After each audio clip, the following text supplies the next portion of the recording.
Hello everyone, welcome to my channel. तो guys, आज का हमारा टॉपिक होने वाला है विटामिन सी के बारे में। कुछ ऐसी मिस्टेक्स के बारे में कि जब हम विटामिन सी अपने डेली रूटीन के अंदर, स्किन केयर के अंदर इंक्लूड करते हैं तो कौन सी ऐसी ऐसी मिस्टेक्स कर जाते हैं कि जिससे हमारा जो रिजल्ट है वो हमको प्रॉपर टाइम पे नहीं मिलता, या तो फिर उसकी जो एफिशिएंसी है विटामिन सी की वो प्रॉपर तरीके से हमारी स्किन को इफेक्ट नहीं करती, या तो फिर हमको उतने अच्छे रिजल्ट्स नहीं मिलते। तो लेट्स सी कौन कौन सी ऐसी मिस्टेक्स है, ये पूरा टॉपिक उसके ऊपर है। इससे पहले भी मैंने डिटेल्ड वीडियो विटामिन सी के ऊपर बनाया है, आप आई बटन में जाके एक बार चेक कर लेना, तो उसमें भी काफी डिटेल इंफॉर्मेशन आपको मिल जाएगी। तो गाइस, हम सब जानते हैं कि विटामिन सी कितना पोटेंट इंग्रेडिएंट है, वो उसके कितने सारे बेनिफिट्स है, राइट। कि आप उससे आपकी जो स्किन है वो बहुत अच्छे से ब्राइटन अप हो जाती है, लाइटन अप हो जाती है। इवन आपकी जो एजिंग साइन है उसको भी वो काफी हद तक रिड्यूस करता है। इवन जो आउटसाइड पॉल्यूशन है, राइट, इवन जो सन रेज है उन सब से वो प्रोटेक्ट करता है, एनवायरमेंटल पॉल्यूशन से प्रोटेक्ट करता है, या तो फिर यूवीए यूवीबी से वो प्रोटेक्ट करता है। मीन्स काफी तरीके से विटामिन सी हमको हेल्प करता है हमारे स्किन केयर के अंदर। और स्पेशली जब उसको आप डे टाइम में लगाते हो तो वो बहुत पोटेंट हो जाता है हमारी स्किन को प्रोटेक्ट करने के लिए। तो इसीलिए विटामिन सी इतना फेमस है आजकल मार्केट के अंदर, और हर कोई इसको यूज करना चाहता है। लेकिन कुछ चीजें ऐसी है जो हमें नहीं पता होती, जब हम एज अ बिगिनर होते हैं तो उस टाइम पे हम वो मिस्टेक कर लेते हैं, और उसके बाद हमें पता चलता है कि ये अगर हमें पहले पता होता तो हम ये सारी गलतियां नहीं करते, राइट। तो चलिए देखते हैं कौन कौन सी ऐसी मिस्टेक्स है जो आपको नहीं करनी। एंड यस गाइस, अगर आप मुझे नहीं जानते, मैं हूँ सबा, और मैं इसी तरह का कंटेंट आपके सामने लेके आती हूँ रिलेटेड टू स्किन, हेयर। तो अगर आपको इस तरह के कंटेंट में इंटरेस्ट है तो please do subscribe to my channel. Video अच्छा लगे तो उसे लाइक करके जाइएगा और पूरा जरूर देखिए, और बेल आइकन है उसे भी प्रेस कर लीजिएगा ताकि आने वाले जो भी वीडियोस है उसकी अपडेट आपको मिलती रहे। तो चलिए बात करते हैं। तो गाइस, फर्स्ट मिस्टेक के बारे में बात करते हैं। विटामिन सी जब हम स्टार्ट करते तब हम उसके बारे में ज्यादा नॉलेज नहीं रखते, तो हम क्या करते कि कोई भी कॉन्सेंट्रेशन जो भी हमारे हाथ में आता है हम वो उठा लेते हैं, राइट। तो आपको ऐसा नहीं करना है, क्योंकि विटामिन सी के अंदर काफी सारे कॉन्सेंट्रेशन आते हैं, स्टार्ट फ्रॉम द 5% से लेके 10% से लेके 12% से लेके 20-25% तक भी आता है विटामिन सी। तो आपकी स्किन अगर एज अ बिगिनर है तो फिर आपको आपकी स्किन डायरेक्ट 20-25% टॉलरेट नहीं कर पाएगी, क्योंकि उससे बहुत बुरा आपकी स्किन पे इम्पैक्ट आएगी, बहुत ज्यादा इरिटेशन क्रिएट हो जाएगा और पूरी स्किन आपकी रेड रेड हो जाएगी, या तो फिर बहुत सारे एक्ने आने की पॉसिबिलिटी रहती है। तो ये मिस्टेक आपको बिल्कुल नहीं करनी है। जब भी आप विटामिन सी का सीरम परचेस करते हो तो उस टाइम पे आपको हमेशा ये ध्यान रखना है कि उसका जो कॉन्सेंट्रेशन है वो सबसे लो हो।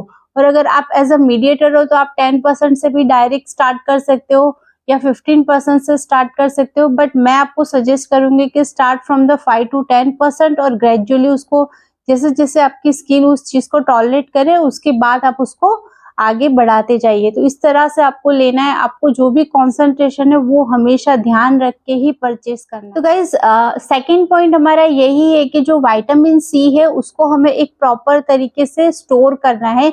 अगर आप उसको सही जगह पे नहीं रखोगे तो भी वो प्रॉब्लम करेगा।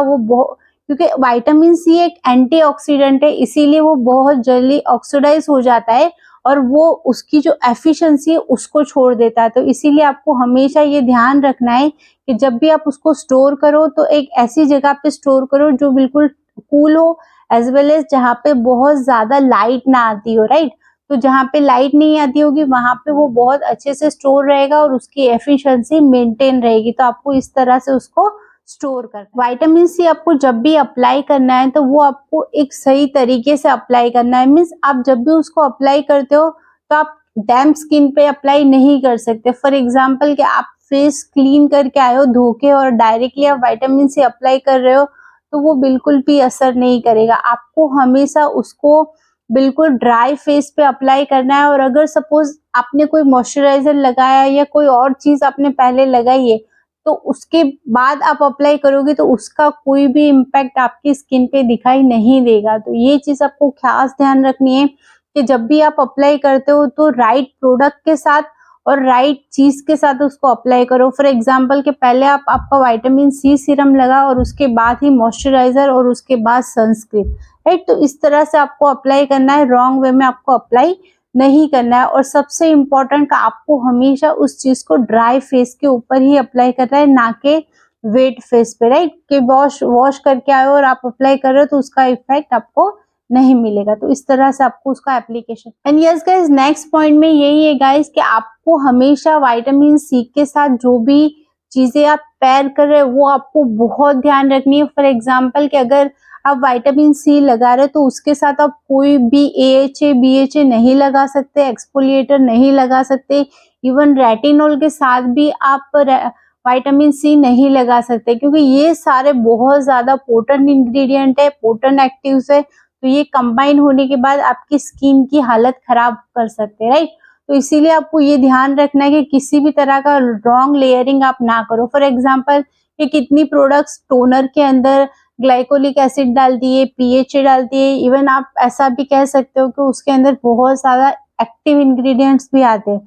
तो हमें जब नहीं पता होता तो हम क्या करते कि टोनर लगाते और उसके बाद विटामिन सी सीरम लगा लेते, तो वहां पे हमको फिर रिएक्शन होने के चांसेस रहते हैं। तो ये चीज आपको खास ध्यान रखनी है कि जब भी आप विटामिन सी लगाते हो तो उसके साथ जो भी चीजें आप मिक्स एंड मैच करो तो वो उसको उसकी फ्रेंडली चीजें हो, इस तरह की चीजें आपको यूज करनी है। फॉर एग्जांपल जैसे नायासिनामाइड है या तो फिर हाइलुरोनिक एसिड है, तो इस तरह की चीजें आप उसके साथ मिक्स कर सकते हो। और AHA BHA उसके साथ आप मिक्स नहीं कर सकते, रेटिनॉल उसके साथ मिक्स नहीं कर सकते। तो ये सारी चीजें जब आप लेयर करो तो एक प्रॉपर तरीके। और सपोज अगर आपको विटामिन सी पेयर करना ही है इन सारी चीजों के साथ तो दोनों के टाइमिंग आप डिफरेंट रखिए। कि रेटिनॉल अगर आप यूज करना चाहते हो तो आप रात को नाइट में लगाइए और डे टाइम में आपका विटामिन सी सीरम लगाइए। तो इस तरह से आप AHA BHA के साथ भी कर सकते हो, वो आप नाइट में यूज कीजिए और इसको डे टाइम में यूज कीजिए, इस तरह से आप यूज कर सकते हैं। And yes guys, next point में यही है कि जब भी आप विटामिन सी सीरम यूज करते हो तो वो हमें UVA UVB रेस से प्रोटेक्ट करता है, लेकिन उसका मतलब ये नहीं है कि आप वहां पे सनस्क्रीन को स्किप कर दीजिए। बिल्कुल आपको ऐसा नहीं करना है, क्योंकि सनस्क्रीन है वो आपको बहुत अच्छे से प्रोटेक्शन प्रोवाइड करेगी और जो विटामिन सी सीरम है वो उसकी पोटेंसी बढ़ा देगा, राइट। तो ये चीज के हिसाब से आपको बहुत अच्छा प्रोटेक्शन मिलेगा, ना कि आप सनस्क्रीन वहां पे स्किप कर जाओ, राइट। तो ये चीज भी आपको ध्यान रखनी है। नेक्स्ट पॉइंट की बात करते हैं तो जब भी अगर आपको स्किन के ऊपर किसी तरह का इरिटेशन है या फिर आपके फेस पे बहुत सारे एक्ने हैं या किसी तरह की रेडिशनेस है, मीन्स आपका जो स्किन बैरियर है वो अगर डैमेज है तो फिर आपको वहां पे विटामिन सी सीरम नहीं लगाना है, राइट। तो ये चीज का भी आपको खास ख्याल रखना है। या फिर आप उस चीज को इग्नोर करके अगर विटामिन सी सीरम लगाओगे तो वो चीज और ज्यादा वर्स्ट हो जाएगी, आपको बेनिफिट मिलने की जगह पे नुकसान हो जाएगा गाइस। तो ये आप एंड गाइस लास्ट पॉइंट में यही है कि आपको पेशेंस रखना है। अगर आप suppose vitamin C serum start करते हो या इवन कोई भी एक्टिव इंग्रेडिएंट स्टार्ट करते हो तो वो रिजल्ट देने में थोड़ा टाइम लेगी, राइट। मिनिमम 3 मंथ का टाइम लगेगा आपको कोई भी प्रोडक्ट को यूज करने के बाद उसके रिजल्ट्स आने के लिए, राइट। तो आपको वहां पे पेशेंस रखना है और इन बिटवीन आपको उसको छोड़ नहीं देना है। अगर आपने एक बार स्टार्ट किया है तो आप उसको 3 मंथ 4 मंथ 5 मंथ या 6 मंथ के लिए कंटिन्यू कीजिए, उसके बाद ही आपको उसके रिजल्ट्स मिलेंगे। 1 या 2 दिन में या ओवरनाइट में किसी भी चीज का रिजल्ट नहीं मिलता गाइस। तो ये कुछ पॉइंट्स थे जो बहुत इंपॉर्टेंट है, जो आपको विटामिन सी के साथ आपको कंसीडर करने चाहिए। तो आई होप गाइस आपको वीडियो पसंद आया होगा। पसंद आया तो प्लीज वन मोर टाइम आपसे रिक्वेस्ट है कि लाइक करके जाइएगा। और चलिए फिर मिलते कोई अच्छी सी इंफॉर्मेशन के साथ, वहां तक के लिए अल्लाह हाफिज and thank you for watching.